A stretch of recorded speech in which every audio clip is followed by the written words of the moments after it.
Olá, seja bem-vindo, bem-vinda. Nesta aula vamos descobrir as 10 orientações para escrever informação de saúde clara e eficaz. Com estas diretrizes, vai criar conteúdos fáceis de compreender, concisos e relevantes para os leitores. Os objetivos desta aula são compreender a importância de adaptar o texto ao público-alvo, aprender a escolher palavras que maximizam a clareza da informação, saber redigir frases fáceis de ler e entender e organizar o texto para facilitar a leitura e uso da informação. Daqui levará a um roteiro para escrever textos claros e com impacto que ajudam as pessoas a decidir, que aumentam a sua autonomia, a sua participação nos cuidados e a literacia em saúde.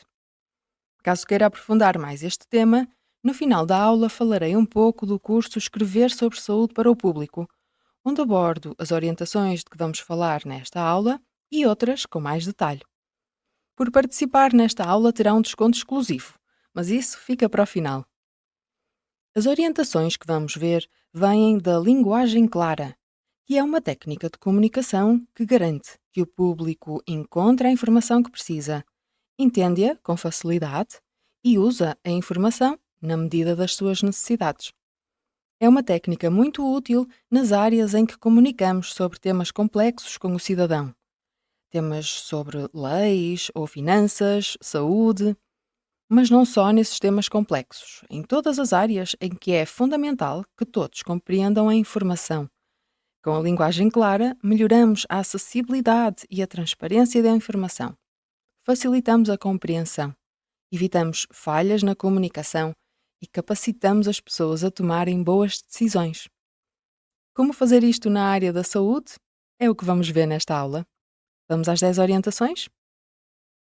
A primeira de que vamos falar hoje é escrever para o seu leitor e não para si.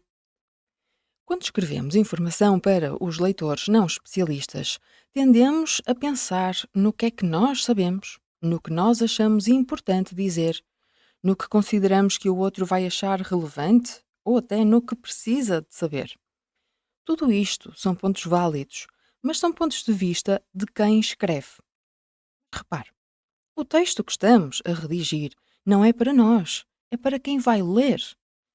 Uma das ideias centrais dos textos claros é nós colocarmos as necessidades dos nossos leitores em primeiro lugar. Procure saber quem são essas pessoas, que dúvidas têm, como é que vão receber essa informação e quando, ou que vocabulário lhes é familiar, que problemas querem resolver. Coloque-se no lugar dessas pessoas, procure conhecê-las e escreva para elas. Esta orientação tem uma outra faceta que é o tom do nosso texto. Em vez de escrever frases impessoais e distantes, escreva diretamente para a pessoa que vai ler. Escreva como se estivesse a falar com ela. Chama-se isto um tom conversacional. Como é que nós conseguimos um texto mais conversacional? Vamos ver um exemplo. Em caso de dúvidas, o utente deve falar com o farmacêutico. Esta frase é impessoal, denota aqui alguma distância entre a pessoa que escreveu e o leitor. Se a pessoa estivesse mesmo à nossa frente, nós diríamos antes: em caso de dúvidas, fale com o farmacêutico. Ou melhor ainda, em caso de dúvidas, fale com o seu farmacêutico. Com o pronome seu, o texto ganha ainda mais proximidade, fica mais natural. Outros pronomes que funcionam bem, embora isso dependa do seu texto, são o vosso, nosso, consigo, conosco, para dar alguns exemplos. Vamos a outra frase. Imagine que está a escrever uma série de recomendações que ajudam as pessoas a irem às suas consultas médicas melhor preparadas. Inclui recomendações como atualizar a lista de medicamentos, escrever as dúvidas que quer colocar e coisas deste género. O título desta lista de orientações podia ser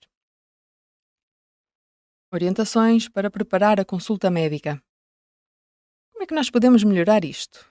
Se quiser, coloque o vídeo em pausa e faça as alterações necessárias para tornar a frase mais dirigida ao leitor e mais conversacional e depois veja a resposta. Já alterou a frase? Então nós podemos escrever: Orientações para preparar a sua consulta médica. Ou orientações para preparar a consulta com o seu médico. Ou até podemos escrever o que fazer antes da consulta com o seu médico.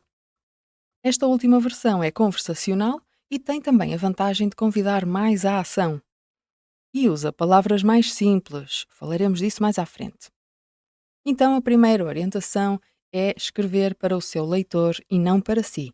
E lembra-nos da importância de pensarmos em quem vai ler o texto e de o tornar mais conversacional. As próximas duas orientações são sobre a construção das frases. A segunda é preferir frases curtas. Por que escrever frases curtas? Porque são mais fáceis de ler e de compreender. Para explicar melhor, vamos analisar o caso contrário das frases longas. Uma frase longa tem mais conteúdo, mais ideias do que uma frase curta. Por isso, quando nós lemos frases longas, vamos ter que memorizar mais ideias para depois as relacionarmos todas quando chegarmos ao final da frase. Isto exige mais memória a curto prazo. E além disso, se a frase é longa, se tem mais informação, nós vamos precisar de mais esforço cognitivo para relacionar essas ideias. Depois, lembre-se que estamos a escrever para pessoas não especialistas, sobre um tema que nem sempre é simples, que é a saúde. Portanto, se o tema é complexo e as frases são longas, então estamos a acrescentar camadas de dificuldade. E com tudo isto, prejudicamos a compreensão, desmotivamos a pessoa a ler e diminuímos a eficácia do nosso texto. Tudo coisas que nós não queremos que aconteçam. Por oposição, as frases curtas reduzem a carga cognitiva, tornando os textos mais fáceis de ler e compreender. Então, procure escrever frases com, no máximo, 15 a 20 palavras. Se identificar uma frase longa, divida em 2 ou 3 mais curtas. Vamos a um exemplo. A frase que vamos ver está no site da Direção-Geral da Saúde, na página sobre ondas de calor. Na página diz: a exposição a períodos de calor intenso, durante vários dias consecutivos, ondas de calor, constitui uma agressão para o organismo, podendo conduzir à desidratação e ao agravamento de doenças crónicas, a um esgotamento ou a um golpe de calor, situação muito grave que pode provocar danos irreversíveis na saúde ou, inclusive, levar à morte. Esta frase tem 54 palavras. Para respeitar as recomendações da linguagem clara, teríamos de dividir a frase. Se quiser, pode experimentar fazê-lo, pode colocar o vídeo em pausa e depois ver uma possibilidade de resposta. Então, essa resposta poderia ser a seguinte: a exposição a períodos de calor intenso, durante vários dias consecutivos, ondas de calor, constitui uma agressão para o organismo. Esta frase tem 20 palavras. Esta exposição pode conduzir à desidratação, ao agravamento de doenças crónicas ou a um esgotamento. Ponto final, uma frase com 15 palavras. Em casos mais graves, pode causar golpe de calor, o que pode provocar danos irreversíveis ou levar à morte. 19 palavras. Assim, em vez de termos uma frase longa com 54 palavras, temos 3 frases, uma de 20, outra de 15 e a última de 19 palavras. Se quer melhorar a compreensão do seu texto, prefira frases curtas, até 20 palavras. A terceira orientação é usar a voz ativa. Aqui vamos ter de regressar às nossas aulas de português. De uma forma simples, na voz ativa, o sujeito da frase realiza a ação. Por exemplo, a nutricionista fez o plano alimentar da Ana. O sujeito da frase é a nutricionista, que realiza a ação de fazer o plano alimentar. Claramente, esta frase está na voz ativa, porque é a nutricionista que faz o plano alimentar. Com frases assim, o leitor entende rapidamente a informação da frase. Na voz passiva, o sujeito da frase recebe a ação ou sofre a ação. A frase anterior ficaria: o plano alimentar da Ana foi feito pela nutricionista. O sujeito desta frase é o plano alimentar, que sofre ou recebe a ação descrita pelo verbo. Neste caso, a ação é de ser feito.